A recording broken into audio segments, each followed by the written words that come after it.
just want to welcome all of you. As many of you have heard, this is Hunger and Homelessness Awareness Week. And so really our goal is to dive into it a bit deeper and look at the ways that we can both raise awareness and how to help. And one of the things we hear often from students and from people is, what can I do? How can I get involved? And so we felt like maybe diving a bit deeper into some of this and doing some skill building in a sense would be helpful. For those of you who don't know me, my name is Jason Watkins. I'm the Assistant Director for Basic Needs here on campus, in addition to a few other roles. So we're really excited you're here. We also have Ruth Miles, therapist at the Counseling Center here, and Olivia Warren, our campus advocate, is here. So we're each going to share a little bit with you today and talk about our individual sections. At the same time, our goal is that this is very interactive. I think we all learn better from each other. And so we hope that as we go through, there'll be a period for question and answers at the end, but that at the same time, we hope that you're able to participate. So you can do it through the chat feature, or you can just unmute yourself and add in where you will. I think we're one big family in here of whatever we have, 20-something people. So please, by all means, we want this to be very informal. Dive in. Can you skip slides?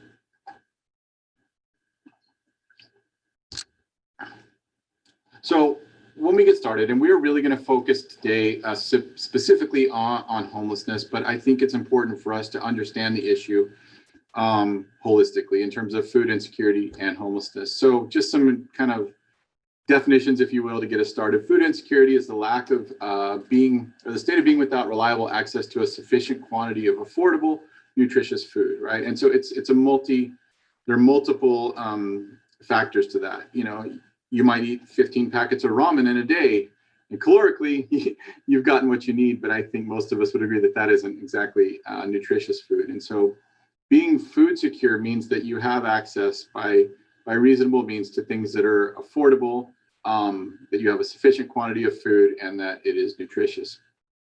Homelessness, by definition, is the lack of fixed, regular, and adequate nighttime residence. And we know that, you know, a lot of times when we think of homelessness, we think about it in a very narrow sense, that it's someone sleeping on the side of the road or under a bridge, but really it has a varied look to it. And for some of our students, that means sleeping in their cars, bouncing around on, you know, couch surfing with friends, or you know, bouncing around between different shelters and motels. And so we're going to talk about this today, but I want us to have some sort of background of kind of some conceptualization of what these topics are. Next slide. So I also think it's important, as we start to understand these things, to realize it's way more common than many people think. And especially for all of you students who are joining us today, I want you to know that if these are things that you struggle with, that you are not alone, that many of our students struggle with this. And we're super lucky here in the CSU to be part of, have a research community that is very much dedicated to studying basic needs. They found that almost 42% of our students were either food insecure or had been within the prior year. And another 11% of students were either homeless or at risk for homelessness in the prior year. And so on our campus, we've got about 11,000 students. That means at any given time, we've got about 4,500 students who are experiencing some level of food insecurity, and another maybe 1,100 or so who are at risk for homelessness. And so I think it's important that we understand the totality of this experience, and that it is very common. As we go through this today, like I said, it's going to be more focused on homelessness, but these issues very much overlap, and many of the students who experience homelessness also experience food insecurity. And so we want to have a conversation kind of around the whole picture. So before we dive into some of it, love Zoom. We've got a little activity we want you all to do. So if you have a place to take notes on your phone, a piece of paper, whatever that is, we're gonna put up some scenarios here, and we just want you to write down the first thing you think of that's going on. Okay. So again, we're not looking for right answers. I just want you to spit out what comes to mind. So if you could put the first one up. Okay. So you're at a store and you see a person smelling of stale liquor and they're buying aspirin at 6 a.m. Just want you to write down what you think is going on.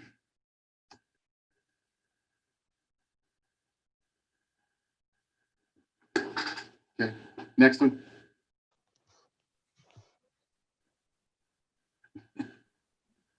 I'm so sorry. Okay.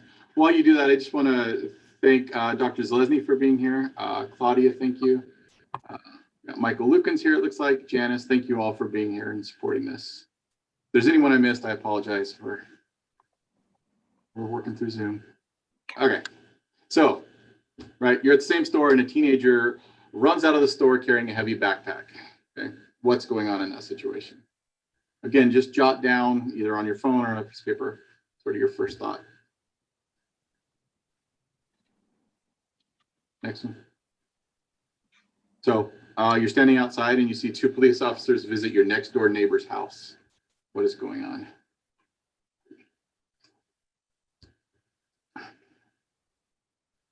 Next one. Your boss and the director of personnel are moving boxes out of your friend's office. Uh-oh.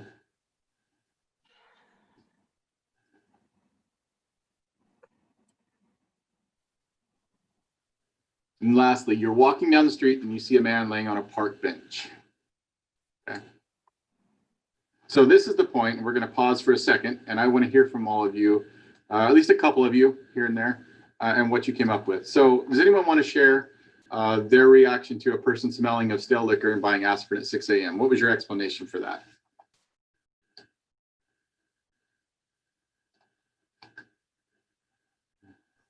I don't know if I'm right, but I took it as maybe the person's going through a rough path, which is why he's going drinking, and he decided to buy painkillers. Okay. Okay. So he's been out drinking and then buying painkillers to alleviate the pain. Okay. What else? Anyone want to get anything different than that?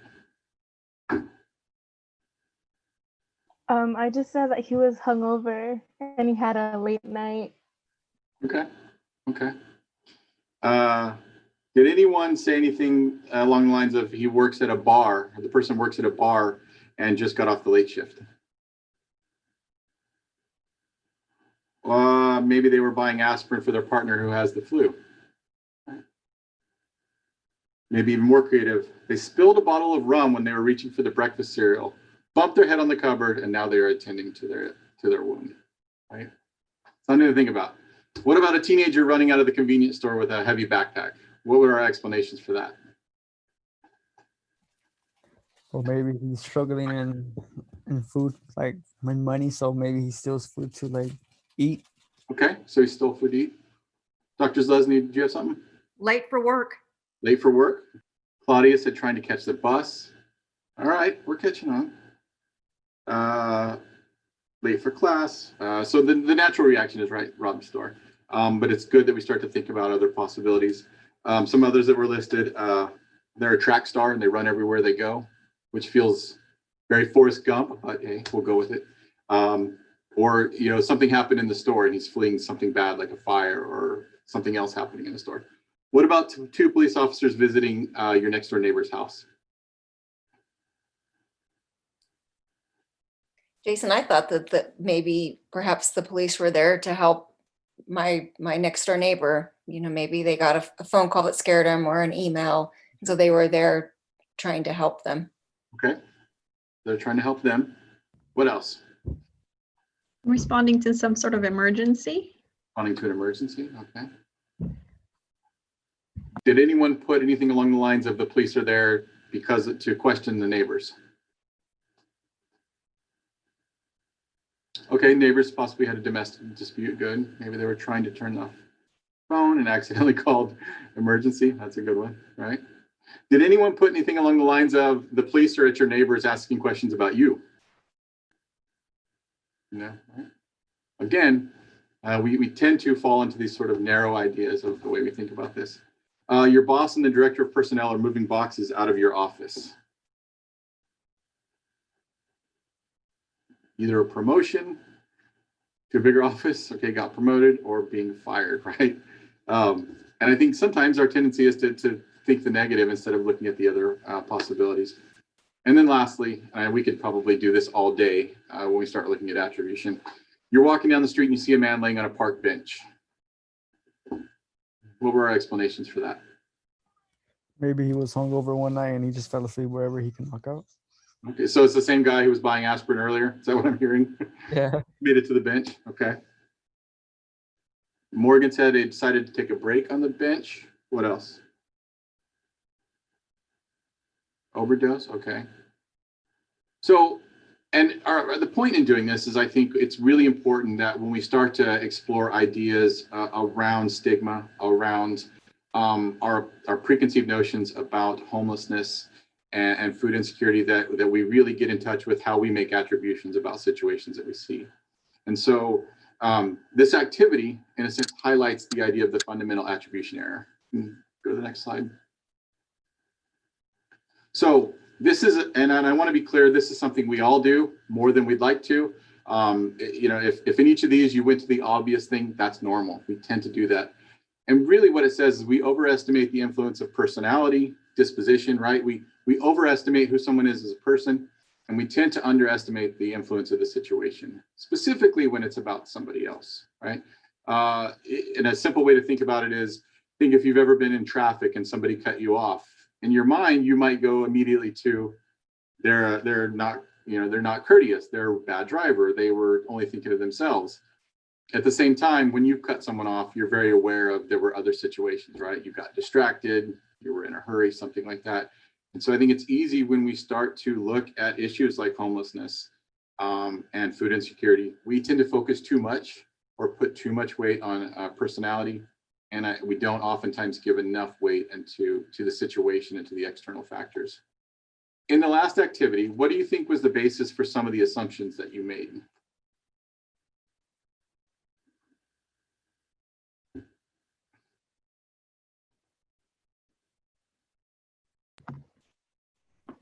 Past experience? Okay. Past experience, great. The other thing that I heard was the people involved seemed like they were male. I heard people referring to the person as a he, so making the assumption that a lot of this is more of a male behavior. Right, absolutely. Someone else in the comment said learning from parents, other relatives, what you've heard other people say. Jason, I think the media really perpetuates stereotypes on a lot of different levels. And I think that gets into our head more than we think. Okay. So social media, that's a big one, right? Mm-hmm. So, and as we move forward and as we talk about, we're going to talk a little bit about stigma. We're going to talk about some myths that are associated specifically with homelessness. But I hope that as you go forward, be mindful of your own sort of internal bias, the assumptions that we make when we see situations where oftentimes we just don't have a lot of information. Unfortunately, as humans, we tend to, at times, fill in those gaps with information that isn't accurate. And so being a little more open and understanding situational factors is important. Can you go to the next slide, please? One of the most significant barriers or things associated with both homelessness and food insecurity is this idea of stigma. And again, we could spend the next, we could have a meeting every day and talk about stigma because this is such a big topic.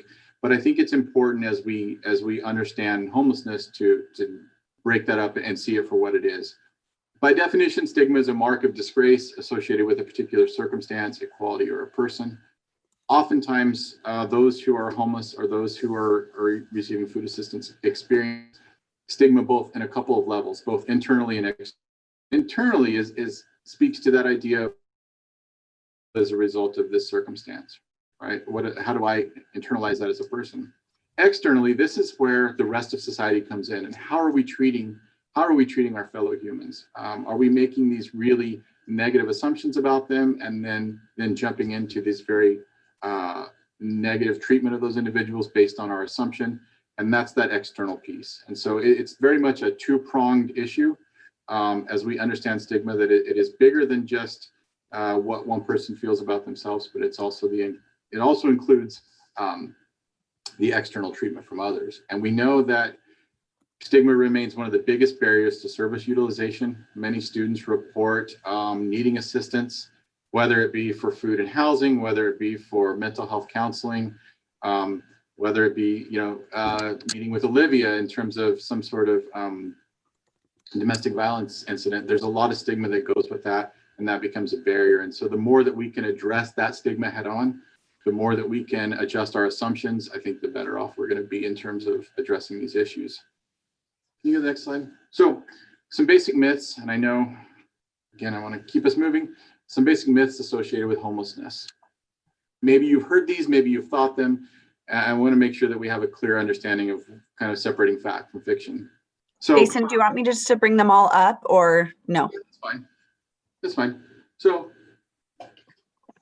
the first one is that all homeless people are mentally ill. And what we find is in the research, they find that at most about a third of people who are homeless are mentally ill. And so really the vast majority of people aren't. They abuse drugs. Again, research tells us that somewhere between 20 and 30% of people who are homeless use drugs and alcohol or abuse drugs and alcohol.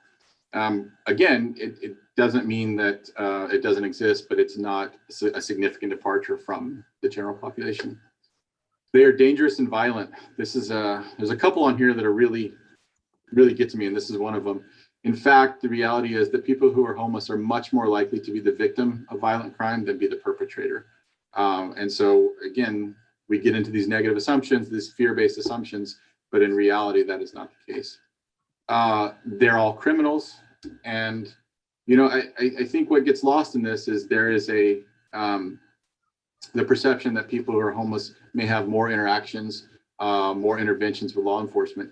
Part of that reason is so much of the way they live their life, things that are necessary for sustaining themselves become criminalized. For example, trespassing, littering, right? It's not, they are not criminals ahead of it. It is the circumstances that sort of breed that kind of criminal interaction with law enforcement.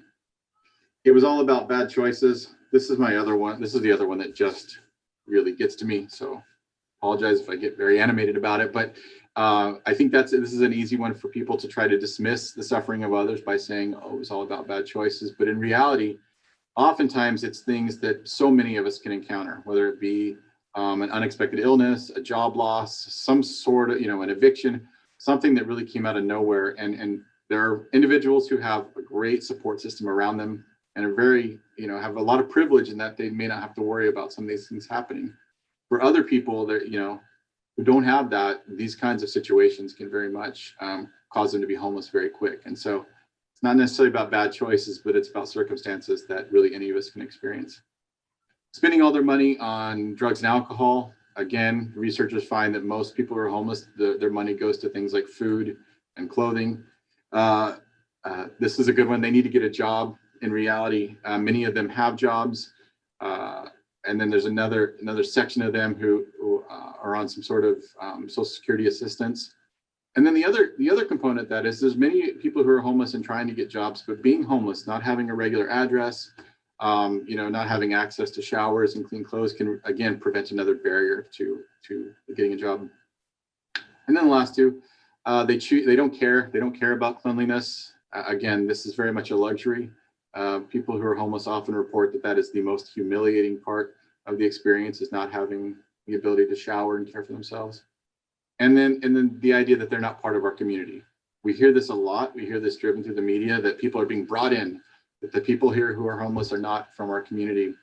In fact, as many as 80% are from the community or have lived in the community for at least a year prior to becoming displaced. So I hope as we go through this, and again, you've had these own perceptions or heard this somewhere, that really I encourage you to dive into what the research tells us and to have a little bit more open mind and understand homelessness as much bigger than these individual factors. That there's a lot of situations that can contribute to homelessness. And so we're going to move forward. Olivia is going to talk a little bit about vulnerable populations, and then Ruth's going to talk about empathy building, which I think is so important right now. But again, as we challenge our assumptions, be open to new information. Hi, everyone. My name is Olivia Warren. Jason introduced me before. I'm the campus advocate. So I'm going to talk a little bit about vulnerable populations. These are often populations that are more vulnerable to food insecurity and to homelessness. So these are groups and communities at a higher risk as a result of the barriers they experience due to social, economic, political, and environmental resources. So some of the examples I'm going to go over are children, foster youth, college students, veterans, minorities, and domestic abuse victims. All of these are very different, but they are all also like intersectional, and they intertwine a lot within one another and why they are more vulnerable to these issues. We'll go to the next slide. Okay, so why can they be vulnerable? I talked a little bit about children. So children that sometimes come from single parent households, maybe there's not as high of an income to have those nutritious meals. Maybe they have to be at daycare, they have to be by themselves due to their parent having to work all the time and work those hours. That is why they're more vulnerable is because of their economic population. And then low socioeconomic status also goes into that. Not being able to buy those nutritional meals is very important. So like Jason kind of talked about too, that, you know, eating just like ramen noodles or something like that isn't the same nutritional value as someone that's able to eat fruits and vegetables and really like nourish their mind and their body to be physically and mentally healthy. And then mental and physical health. If someone is unable to work due to a mental or physical health issue, can be a reason. Maybe they can't have a job. Maybe they get very low income, so they can't afford to live somewhere. And then fleeing from a dangerous situation. So I mentioned domestic violence victims. So sometimes there are families, a partner that have to flee really fast and right away and are unable to take a lot of stuff with them. Maybe they can only leave with the clothes on their back. They're not able to take their money, their goods, and they're homeless then. They have no way to buy food. Sometimes it can be bigger families with kids, small children. They still have to figure out how to get their kids to school and with their education, and if they have anything else going on to still keep like a normal life. And that kind of goes into an unstable home. And that also talks about foster youth as well. Having that unstable home environment, maybe moving from home to home, or after when they turn 18 and they're going off to college, they never have a steady home to go back to. Maybe they don't have a steady income to help pay for school, pay for all their food. And it kind of goes into unstable employment and other expenses that sometimes people have to choose one thing over the other. Maybe they have somewhere to live, but they're unable to afford food. So they have to choose, do I pay for my rent, or do I pay to eat dinner tonight? Or do I pay for my kids to eat versus me to eat? Do I pay for my car note, or do I pay for dinner, or do I pay for my rent? So a lot of times people don't realize these choices that people have to make and why they are vulnerable, why they're more vulnerable for hunger and homelessness. It's more than like what Jason said, those myths aren't true, that just because if they're mentally ill, that they're always violent, that there's something like that. Most of the time, that's not the case. Sometimes people can just go into a hard situation. And that's what Ruth will kind of talk more about, is that empathy building and how to be empathetic for them and to realize who might be vulnerable to these situations. We can go to the next slide. Okay, so what else can it affect? So what else can hunger and homelessness affects? It can affect pregnancy complications. So if there's a mother that is pregnant, they can still be homeless, and it can complicate the pregnancy. Maybe they don't have an address, so how are they going to go to the doctor? Maybe they don't have insurance. They're not able to feed themselves and to have healthy meals. It does increase intimate partner violence because it's highly stressful situations. So it increases the intimate partner violence between partners and families. And then it can also affect someone's behavior. So maybe we talked about foster youth and children. So maybe it can affect their behavior in school if they don't have somewhere to go home after they leave school, or the only meals they're getting is when they're at school. They're not able to eat an extra meal, have those snacks that a lot of maybe their classmates may have. So it can influence their behavior. Even in college students, it's always important to realize that, to think more about maybe why my student didn't get their test in time, or why they didn't get their paper in time, that maybe they're being affected by homelessness and hunger. That, you know, if you're hungry, it's hard to focus and sit down and do a paper. If you're thinking about like, I'm so hungry, I would literally eat anything. Or maybe they have nowhere to stay and they're trying to do their homework on a laptop, maybe in their car or outside or something, and try to find, you know, the Wi-Fi or something like that. That there's a lot more things that can affect people's behavior than just like not wanting to listen or not wanting to act a certain way. And that also goes into schoolwork, and then the mental and physical health aspect. I talked about that before, but it can affect someone's mental and physical health if they don't have somewhere to stay at night, and they don't have food to nourish their bodies. And then all of it, like I said, it's very intersectional and affects one another. That maybe it affects their mental and physical health, then it'll affect their behavior, then it'll affect someone's maybe schoolwork or their relationships with other people. And then it can really affect someone's whole life. So I think why I'm talking about these vulnerable populations and how can it affect certain people is so we can start talking about the empathy building and being able to understand where people are coming from. Just because you don't know or you've never experienced it doesn't mean you can't be understanding and nice about it. And then we can go to the next slide. So this is a question I want to ask you all. So how can we help these populations? We talked a little bit about what are specific vulnerable populations. We talked about what it can affect. So how can we specifically help these populations, ranging from children, minorities, foster youth, college students, domestic violence victims? What can we do to help? Are there programs? You all have ideas on how can we reach out to specific populations?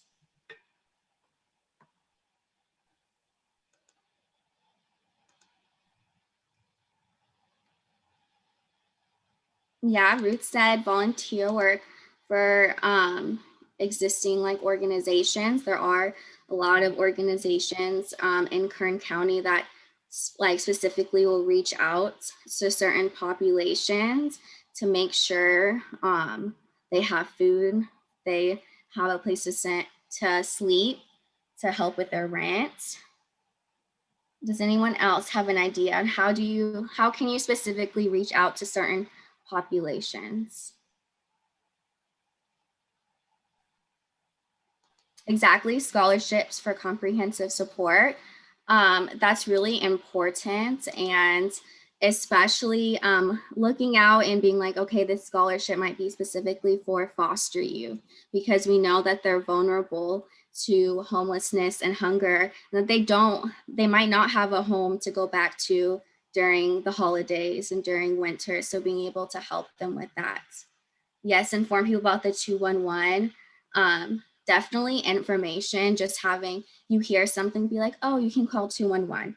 And all they do is they ask you what you're needing. And you're needing food, if you're needing somewhere to stay, and they refer you there right away. Does anyone else have any ideas before we move forward?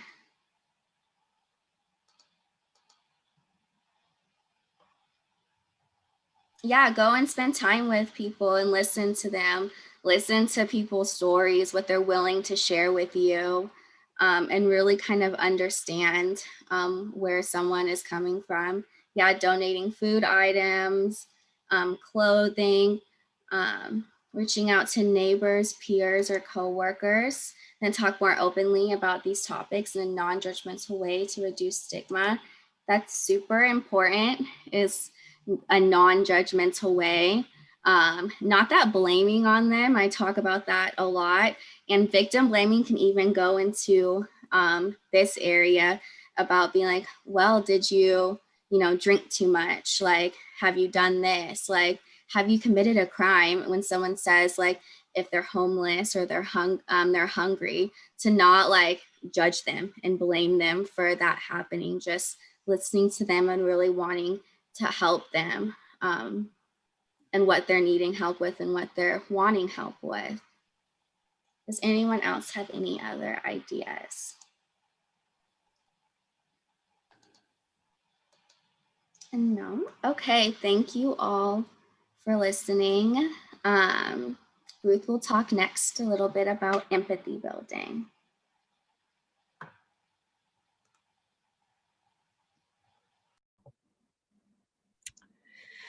Okay, hi, I'm Ruth, and I am one of the counselors at our counseling center.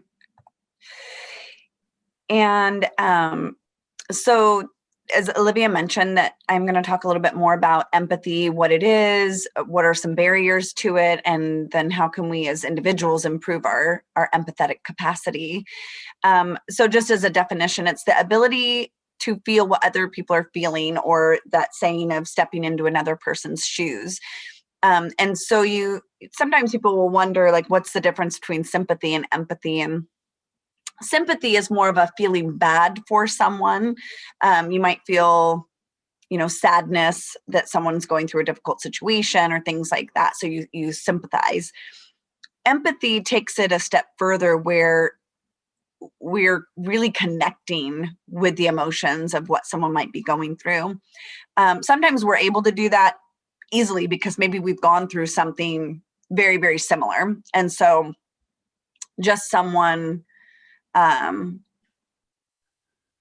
sharing something, like we connect with it, it resonates with us because of our own experiences. But sometimes that empathy, it takes a lot more work because maybe it's not something we've been through.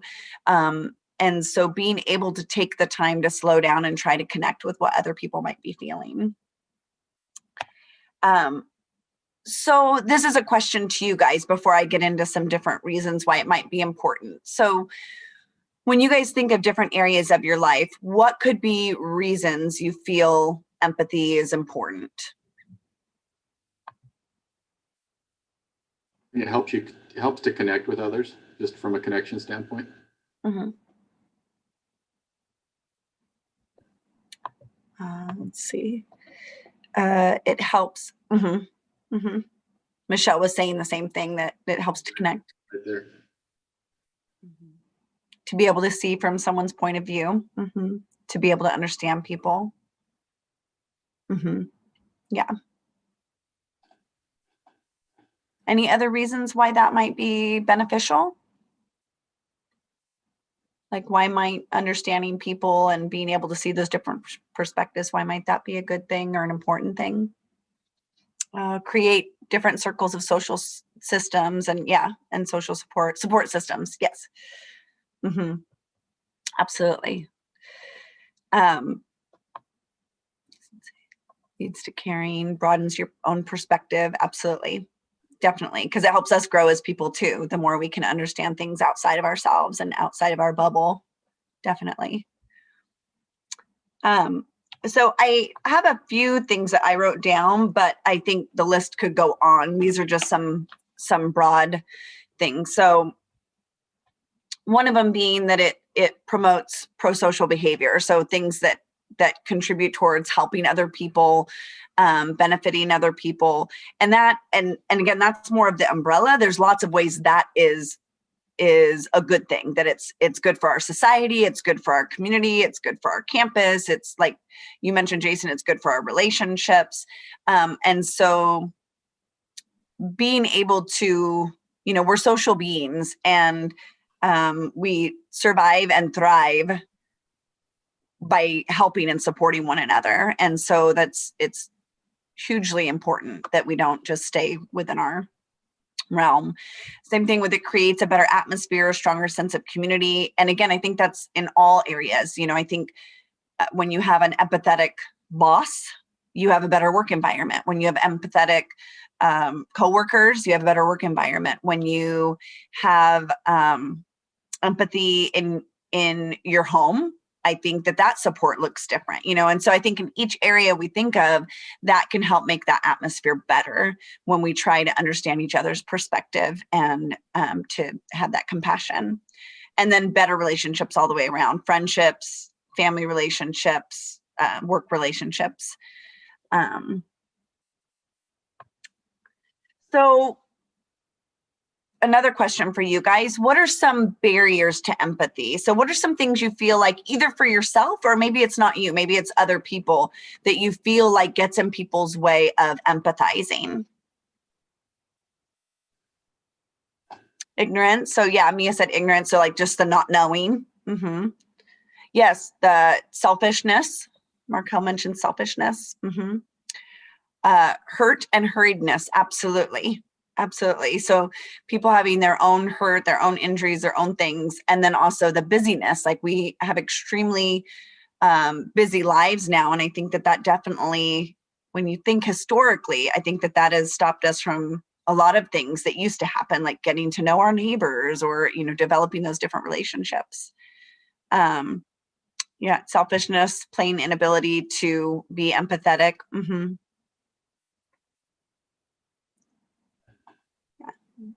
So those are all good examples. So one is time or perception of time restraint. So sometimes it might genuinely be time, but also it's perception of time restraints. It's what we prioritize and what we make time for. I was trying to think of, there was a mentor I had a long time ago, and whenever I would make different excuses for things I didn't have time for and whatnot, there was a saying she said, and I can't remember exactly how it was, but the idea was that at the end of the day, you'll make time for the things that are really important to you. And of course, especially being a therapist and wanting people to take care of themselves, I don't think people should stretch themselves too thin and try to make time for everything. I think that can go too extreme and in a not healthy way as well. But I do think that there's some truth to that, we waste time or kill time in a lot of other ways that probably have a lot less meaning than maybe taking a little more time with some people and slowing down life just a little bit to take time to understand people's perspective more and things like that. Stress, which I'm going to pop up the next two: stress and self-absorption, because I think those can kind of go hand in hand. That, the more we're overwhelmed with our own stuff, our own thoughts, our own stress level, our own workload, our own things, we're in our mind thinking about all our own stuff. And that for many of us, it can take a conscious effort to step outside of that, to step outside of everything going on with us and to give thoughts to what's going on with other people. And absolutely, Morgan. So like Morgan said, some people have so much going on that they can't add anything else to their plate. Absolutely. And so that's what I mean by, like, sometimes I'm actually, as a therapist, working with people on the opposite. Like, they're giving so much that they're just so depleted, and that's not healthy either. And so with some people, I'm actually working on the opposite of, like, hey, let's set healthy boundaries and make sure you're taking care of yourself and make sure that, your well is filled up too. And so by no means is this to say everyone should be just dumping more on their plate. But sometimes this could be even little ways, like if we ask someone how they're doing, that maybe we actually stop and mean it in a genuine way and not just a social nicety, where we actually maybe could hear how they're doing and notice that maybe they're actually not doing that good. And a simple conversation could make a world of difference. So sometimes it can be little ways. It doesn't have to be huge ways that occupy all your time. And it can start in some of your immediate world, like just being more aware and outside of yourself when it comes to some of the people you're immediately involved in. So the not paying attention, and that has to do with a lot of times we can tell a lot from nonverbal cues, from really paying attention to people's tone and people's expressions and their eyes and different things that can indicate to us that they're feeling something. But again, we can get so busy and so caught up in our own stuff that maybe we're not taking the time to kind of slow down and pay attention. Differences, gender, ethnicity, age, that can change our perceptions, and in a few different ways. Sometimes it just makes it hard to relate, right? Like if we're too different in too many ways, it's just harder to understand maybe, and it takes a little more effort because we're wired differently, we think differently, our experiences have been different. But also kind of, I think it goes into the next bullet. Yeah, this can also connect to stereotyping and assumptions and different things about groups of people and stigmas and that kind of stuff. So generalizations and negative preconceived notions. Objectifying, depersonalizing, dehumanizing. I always think of like the psychology studies that they do, where they find that people are more willing to do something negative towards someone if somehow that person's been depersonalized. Like there was a study where they had someone like giving shocks to somebody if they got certain answers wrong. But the person they were doing it to was in another room where they couldn't see them, they didn't know them. And there was something about that disconnect that sometimes caused people to be willing to do stuff that maybe under other circumstances they wouldn't have. And I think the same thing happens where we can get very desensitized, where we pass people, like when you think about homelessness, like we pass people probably pretty frequently that are in very disheartening circumstances and just kind of like put blinders onto it, or we depersonalize like those people, you know, versus how we feel about someone in our personal life that we have an emotional connection to. And so really starting to see those people as, you know, fathers and mothers and sons and daughters and people's children and things like that. Like you guys, I know that the other speakers have mentioned about really understanding the different circumstances and not just making those assumptions. And my husband worked for the Bakersfield Homeless Center, and there's a lot of sad stories of how people end up in those situations where, you know, there's house fires that happened or somebody's spouse left them, and then now they're here with multiple children and no income, or not a large enough income to support them and the children, or they lost their job, they got laid off work, then they couldn't pay their bills, then they lost their place, they got evicted. And, you know, we're a lot of circumstantial, kind of going back to what Jason said about the fundamental attribution error, that it wasn't just someone being lazy or not caring or in addiction, you know, that there's a lot of circumstantial things. So another question for you guys is, and you can answer either or, hang on, I've got my windows in front so I can't see my screen. So do you think people can do anything to increase empathy for others? Like, do you think that's something that we can actually increase? And or have you done anything that you felt helped you be more empathetic?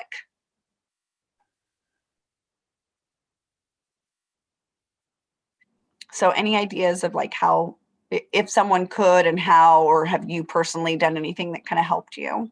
I think kind of what has been said so far with everyone today, there's been really good comments about getting outside of yourself, doing for others, really engaging with people on a human level instead of, as you said, just seeing people as a group, those people, getting to know them personally. That's someone's son or that's a mom. So I think anytime you can do that, that Mhm. helps build that in you. Absolutely. Absolutely. And then there's a couple on here. Marlene said, really taking the time to listen. And Mia said, I think learning about empathy and being taught the small and large ways to show that empathy has helped. Yeah, because we're not necessarily going to get into that today, but even I think that idea is important to me, is not only learning about empathy, but then like how do you convey empathy, which is a whole, like that's an additional topic to getting into those skills of not only feeling more empathetic, but learning how to convey that. Empathy is ingrained in my makeup. I believe that life experiences, hardships foster empathy. Sure. I definitely think that that going through challenges can make us more empathetic. Now, I will say, like, I'm glad, like Morgan was saying, like going through hardships for her, that's something that fosters empathy. And unfortunately, though, I've seen some people where it's done the opposite. Like you get some people where they're kind of hardened by some of it, where it's like, well, I went through all that and I figured it out. Why can't these people figure it out? And so letting that foster empathy, like Morgan said, letting that build empathy instead of building, contempt for other people who are struggling. Yeah, I don't know if it was recorded, but Chris Ballard's talk about his, voluntary homeless experience was very insightful. Olivia said reading and listening to podcasts and others about their stories. Absolutely. Because I feel, and Olivia probably as an advocate experiences this a lot. I feel very lucky that, my day in and day out job is to listen and learn about other people's experiences. So it's built into what I do every day, all the time, but not everybody gets that. And so sometimes having to seek out those experiences of learning about other people's stories and lives. And so even if you have a job that's unrelated to the helping field, there's definitely still ways, like Olivia was saying, to really foster that in your life, to learn about other people's stories and how things have affected them and how that felt for them. And so, yeah.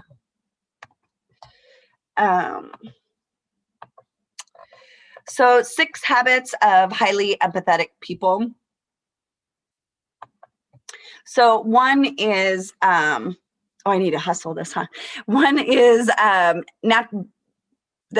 a natural curiosity about people. And I was reading an article and I thought it was interesting to think about it this way, especially because I have children. And so I see it firsthand. They were talking about like when we're kids and how we have this natural interest and curiosity in people, and that we're very fascinated and everything is, a million questions about other people. And sometimes we lose that along the way. We get more self-absorbed, we get busier, we don't stay as curious about other people. And it was saying that really fostering that natural curiosity about others.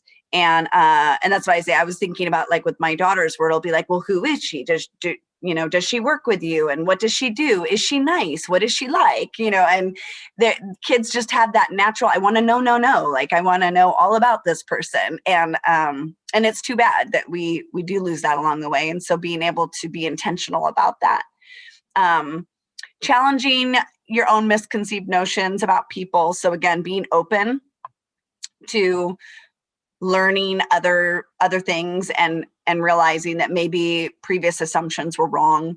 And we've talked about this already, placing ourselves in other people's shoes, thinking about what an experience might be like for them. People who are empathetic tend to be good listeners and are also really, they're good at listening, and they're also not afraid to open up themselves. So not only do they listen and care and put energy into others, but they also learn how to be vulnerable themselves. And they know how to move people to action. So again, it's not just kind of I decided not to get into it for the sake of time, but I was reading also about different kinds of empathy, like how there's intellectual, more cognitive empathy and different things like that. But they got more into like compassionate empathy that has to do with when we're empathetic in a way that moves us to action, that makes us go, okay, I feel this, but now what do I do with it? And people who are highly empathetic know how to kind of take that and put it into energy of like, how do we now help? And then also they provide empathy to everyone. They don't believe some people deserve empathy and some people do not. So regardless of people's situation, or if they're deemed as being particularly good people or not, or if they are suffering or not, like they provide that same empathy to everyone. And I think when I think about that, I was thinking one time I heard someone use an analogy where they said, regardless of whether someone else shoots you in the foot or you shot yourself in the foot, either way, it really hurts. And I thought, that's so true, that sometimes we deem like this person isn't deserving of it because they created their own mess, like, well, they did this and that's why they're in this mess. Well, it's still painful. And so we could still have some empathy for people's pain, even if sometimes, we decided that maybe that they've created some of it, or that they aren't suffering the way someone else is suffering. So let's see. I think I have one more. So again, kind of going over what we've already said, ways to increase it, challenging yourself. And this can be a couple ways, both challenging your concepts about people and your assumptions and things like that, but actually also challenging yourself outside of your comfort zone, because there's something about that that's humbling and it could even be trying new things, like trying new skills, trying new, whatever it is, like something about trying things that are not our strength can be humbling, which can make us more empathetic. Get out of our usual environment, like who we talk to, who we socialize with, who we eat with, what we do, go visit places, and really, again, getting outside of our bubble. Asking for feedback from people you trust and love to give you honest feedback about yourself. Exploring heart and not just the head. And that kind of goes back to what Olivia said, is also being intentional about that, like reading books, listening to podcasts, things that really connect you with other people's emotions. Walking in other people's shoes, examining your bias, cultivating your curiosity. So I know a lot of this kind of already said, and ask better questions or more questions, like, and be more thoughtful about what you ask, like being more curious about people and being more thoughtful in the things that we might ask. Let me see. I know there was a couple comments. I think one had to do with whether or not this was being recorded. I don't know. It was Jason, about the Chris Ballard talk, and then Veronica put a link up here. So we have a link to his talk from a couple years ago. But oh no, I'm sorry. It was a private one. Somebody had asked, they said that they're covering this for the runner for the newspaper on campus, and they wondered if this event will be recorded and posted at all. I apologize, and that's on me. We did not record. I think some of the technical difficulties at the front end, I'll own that. I forgot to hit the record button, so I apologize for that. I know we are getting close on time. We want to save a few minutes for questions. Before we do that, though, two things. First, Dr. Zalesny, you and the cabinet, I want to thank you from the bottom of my heart for being here, for always being such a champion for student basic needs. So we appreciate you here and being a part of this. And then the other thing I was going to say, if you are here, if you could send Ruby a private message and let us know you're a student, we're going to work on getting you a gift card for Uber Eats. Dr. Zalesny, did you want to say anything? Want to say how much I appreciate such an outstanding forum, and I've learned so much from each of you, and I really think that this kind of a forum and discussion amongst us really does bring us together as a community and as a family here at CSUB, and for caring for one another. I really, really thank you, and I learned a lot from each of you. So thanks so much for your leadership. Thank you. Were there any questions? Kind of open it up to the group. I know we want to be respectful of time, but also make sure that we have a chance to address any questions.